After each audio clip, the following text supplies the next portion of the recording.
مکتوب‌های استاد عینی جزئی از تاریخ پرحادثه ملت ماست. مکتوب‌های عینی افشاگری راه پرشیب و فراز و ناهموار مردم تاجیک در جاده تاریخ سازی است. مکتوب‌های استاد عینی بیانگر تلاش‌های بی‌دریغ او در جاده دولت سازی نوین تاجیکان است.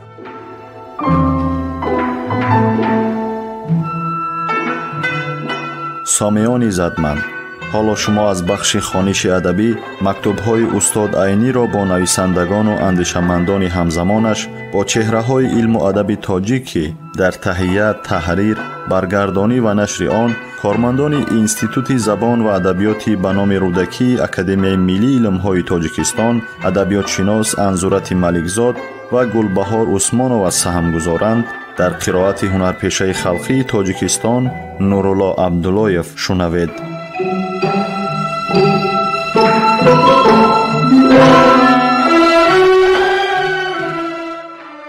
به یوگنی برتلز 25 ماه 12 سال 36 فاضل محترم و پروفسور معظم را سلام صمیمانه دوستانه.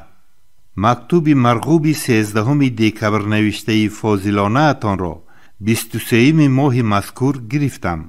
بعد از 2 روزی در خود محاکمه و اندیشه نمودن به فکر راضی شدن به پیشنهاد شما آمدم، اما با یک شرط: در اول یا در آخر کتاب مضمون این جمله را قید کرده شود: قسم 4 و 5 به رضای مؤلف از طرف ترجمان کوتاه کرده شده است.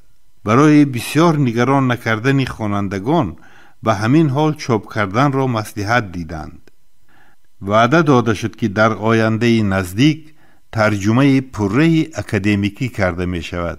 این قید از نام گیز شود باز بهتر است.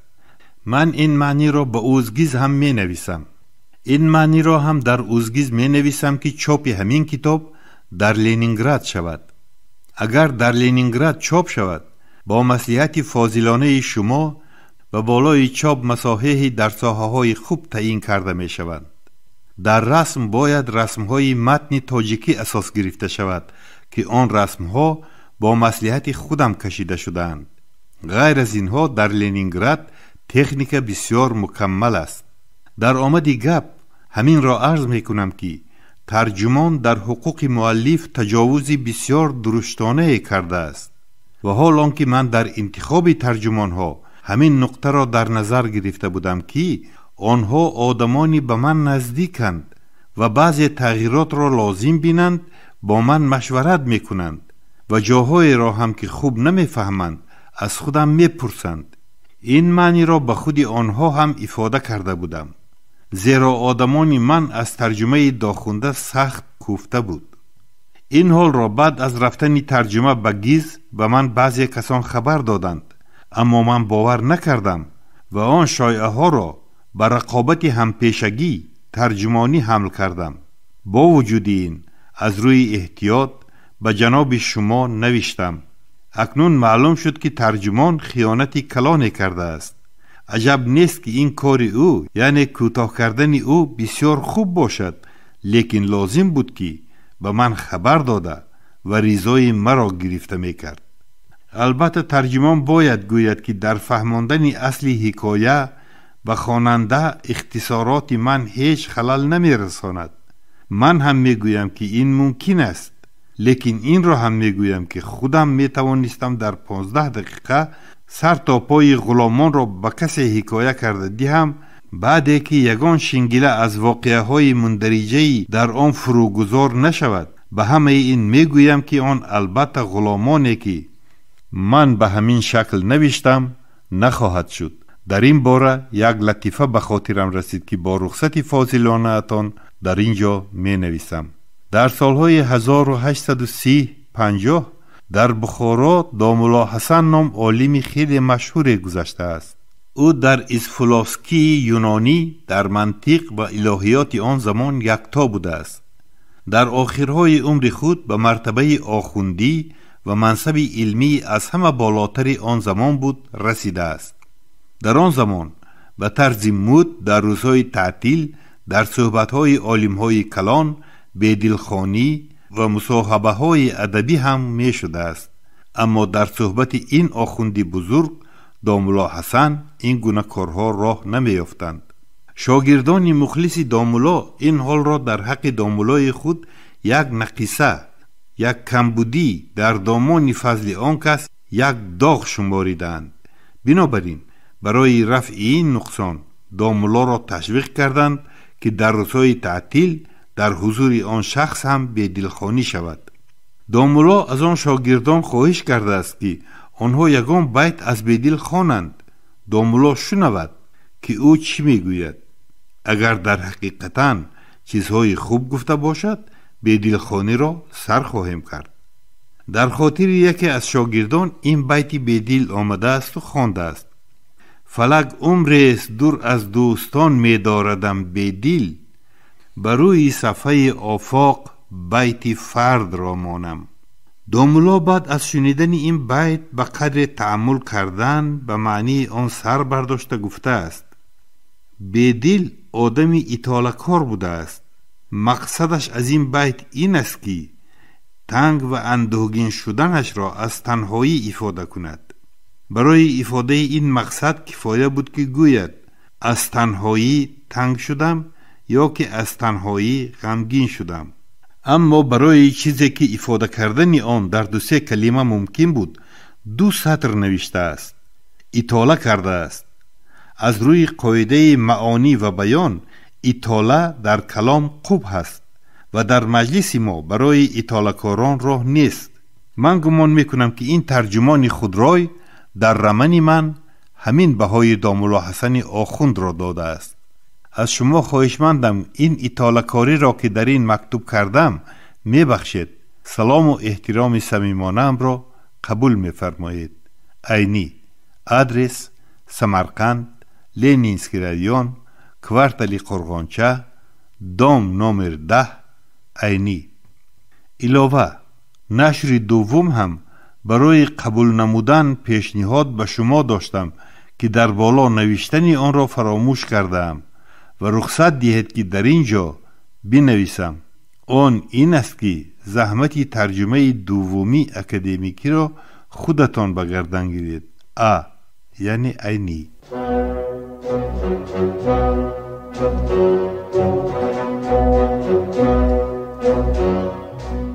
خبرهای ناز، همین گونه مژده‌های فرهنگی در نامه‌های استاد عینی سرشار است و استاد عینی در نامه هم درباره وضع معیشی و حالت عیش و عشرت خانوادگی صحبت نمی‌کنند. هر یک نامه استاد صدرالدین عینی یک کشفیات تازه علمی است. درباره اهل علم، درباره استعدادها صحبت میکنند، درباره کشفیات‌ها صحبت، درباره تاریخ خلق تاجیک صحبت میکنند. صدها بار ما باید این نامه‌ها را خوانده و بزرگی استاد صدرالدین عینی ایمان بیاوریم، باور حاصل کنیم و خودمان تحقیقات‌های درباره عینی نویسیم. هر یک نامه‌ای که استاد صدرالدین عینی نوشته‌اند هر یک بیان کننده یگان پهلوی مهمی حیات استاد عینی بوده است.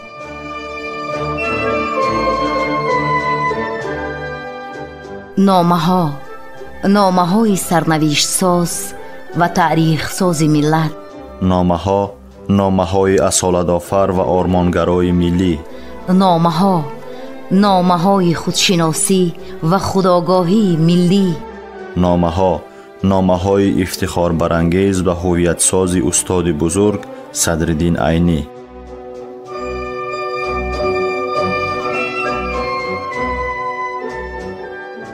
رفیقان قدردان، در دنیا هیچ دولتی و خلقی نیست که مانند دولت و خلق تاجیک اهل علم و ادبیات را به این درجه حرمت، غمخواری و قدرشناسی کند.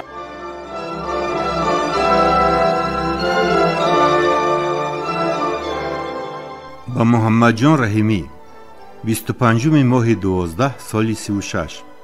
رفیق رحیمی، عاقبت بعد از انتظاری های بسیار از شما یک تلگراف گرفتم. از تلگرافتان معلوم می شود که پوچتا بلیل و الف را قبول نکرده است. عجب نیست که الف را قبول نکند، زیرا چیزی بسیار شروسان. اما بلیل را چرا قبول نکرده باشد؟ این تنها بیروکراتی است. من همه بلیل‌هایی را که در امارتم سر شد از استالیناباد به واسطه راه آهن گرفتم. البته در این خصوص من در اینجا ایستاده یاری دادن نمیتوانم. شما باید باز به سونارکوم روید. به واسطه اپراودیلمی سونارکوم یا به واسطه خود اپراولینی آن این مال را به راه آهن قبول کنانید. شاید شما پاسیلکه کرده باشید. البته پاسیلکه آنگونه مالها را قبول نمی کند. لطفاً دیگر خبرهای هم که من خواهش کرده بودم مکتوب نویسید، نه تلگراف، تا که 2 دهن گپتان اصراف شود هم من مدعا را به تفصیل فهمم. به رفیق حمدی سلام. به سلام رفیقانه عینی. سمرقند، لنینسکی رایون، کوارتل قرغانچه دوم، نمر 10 عینی. من همین روزها روحی پدرتان را شاد کرده ایستادم. در یک حکایه‌ام به مناسبت در آمده رفت و به قادر مخدوم افتید.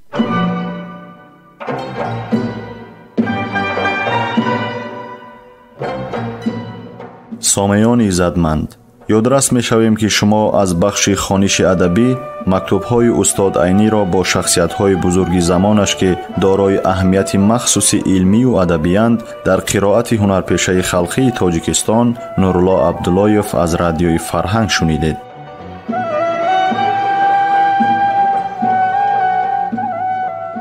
در تهیه و پیشنهاد گفتار سهم گذاشتند صلاح‌الدین نورزاد و لطفیه قربانова. انجام خوانش ادبی شاد و مسرور باشد.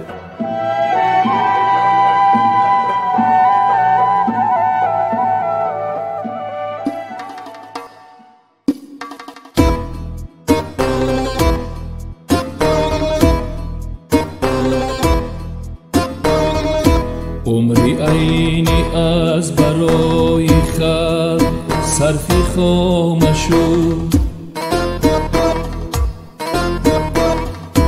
خلقی ما را دفتری عینی شهادت نامشو. عمری عینی از برای خلق صرفی خامشو، خلقی ما را دفتری عینی شهادت